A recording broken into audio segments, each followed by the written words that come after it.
নমস্কার বন্ধুরা, সুমি কিচেনে সবাইকে স্বাগতম। আশা করি সবাই ভালো আছো, আমিও ভালো আছি।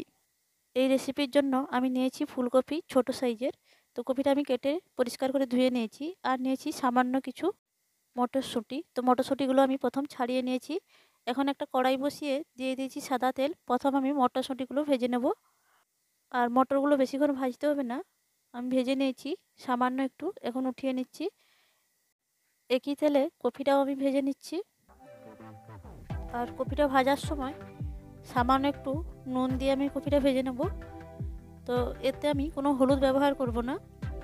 তো বন্ধুরা, পুরোটা রেসিপি দেখবে, আশা করি ভালো লাগবে। আর ভালো লেগে থাকলে লাইক কমেন্ট শেয়ার করে দেবেন। আর আমার চ্যানেলের নতুন বন্ধু হয়ে থাকলে চ্যানেলটা সাবস্ক্রাইব করার অনুরোধ রইল। তো এখন কপিগুলো ভাজা হয়ে গেছে, উঠিয়ে নিচ্ছি। আর দেখতেই পাচ্ছেন বন্ধুরা, কপিটা আমি খুব বেশি লাল করে ভাজিনি। তো ফুলকপি আর মুগের ডাল বানানোর জন্য আমি এখানে 200 গ্রাম পরিমাণ মুগ ডালটা নিয়েছি। তো ডালটা আমি পরিষ্কার করে ধুয়ে নিয়েছি। এখন আমি যেই কড়াইয়ে কপিটা ভেজে নিয়েছিলাম সেই কড়াইয়ে মুগ ডালটাও আমি ভেজে নিচ্ছি। গ্যাসের চুলাটা লোতে রেখে 3 মিনিট মতো ডালটা আমি ভেজে নিচ্ছি। আর এখন দিয়ে দিলাম ডালের মধ্যে লবণ। তো এখন আমার ডালটা ভাজা হয়ে গেছে। এখন আমি দিয়ে দিচ্ছি জল। এই ডালটা আমি খুব বেশি সিদ্ধ করব না, তার জন্য আমি খুব বেশি জলও দেব না। তো 200 গ্রাম ডালে প্রায় আমি এখানে 3 বাটি মতন জল দিয়ে দিয়েছি। আর ডালটা খুব ভালোভাবে সিদ্ধ হওয়ার জন্য আমি এখানে লবণও ব্যবহার করেছি। দেখতেই পাচ্ছেন বন্ধুরা, ডালটা প্রায় 80% মতো সিদ্ধ হয়ে গেছে। আর জলটাও অনেকটাই কমে গেছে। তো এখন আমি নামিয়ে নিয়েছি। এরপর যে কড়াইয়ে ডালটা সিদ্ধ করেছিলাম সেই কড়াইয়ে দিয়ে দিয়েছি সামান্য একটু তেল আর 2টো শুকনো লঙ্কা। তো লঙ্কাগুলো দেওয়ার পর লঙ্কাগুলো একটু লাল হয়ে এসেছে। এখন আমি দিয়ে দিয়েছি রাঁধুনি আর একটু কালো জিরে। তো সব কিছুকে একটু লাল করে আমি ভেজে নিচ্ছি। এখন আমি দিয়ে দিচ্ছি আদা থেতো করে রেখেছিলাম। আর এই আদাটা আমি পেস্ট করিনি।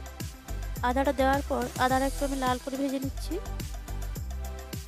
তো এখন আদাটা ভাজা হয়ে গেছে। এখন আমি দিয়ে দিচ্ছি হাফ চামচ হলুদের গুঁড়ো। সব কিছুকে ভালো করে ভেজে নেওয়ার পর দিয়ে দিচ্ছি সেদ্ধ করে রাখা ডালটা। আর এখন বন্ধুরা দেখতেই পাচ্ছ ডালটা ফুট চলে এসেছে। আর যেহেতু আমি ডালটা সেদ্ধর সময় লবণ ব্যবহার করেছি, তো এখন আর আমি কোনো লবণ ব্যবহার করব না। তো ডালটা এখন ফুটে গেছে। আর এখন আমি যে কাজটা করে নেব, কফি ভেজে রাখা কফির মধ্যে দিয়ে দিচ্ছি মটরের শুঁটি। তো মটরশুঁটিগুলো আমি ভেজে রেখেছিলাম। তো এখন আমি কফি আর মটরের মধ্যে দিয়ে দিলাম রান্না করা ডালটা। তো ডালটা দেওয়ার পর ধনেপাতা কুচি করে রেখেছিলাম। তো সব কিছুকে আমি ভালো করে মিশিয়ে নিচ্ছি একটা হাতার সাহায্যে। তো বন্ধুরা, অনেকে অনেক রকমভাবে ডালটা রান্না করে থাকো। তো আজ আমি ডালটা যেভাবে রান্না করে দেখালাম, অল্প সময়ের মধ্যে এই ডালটা তৈরি করে নেওয়া যায় আর স্বাদও দ্বিগুণ হয়। তো আশা করি রেসিপিটা ভালো লেগে থাকবে। আর ভালো লেগে থাকলে লাইক কমেন্ট শেয়ার করতে ভুলবেন না। আর পরবর্তী ভিডিও দেখার জন্য আমন্ত্রণ রইল। ততক্ষণ ভালো থাকবেন, সুস্থ থাকবেন। ধন্যবাদ।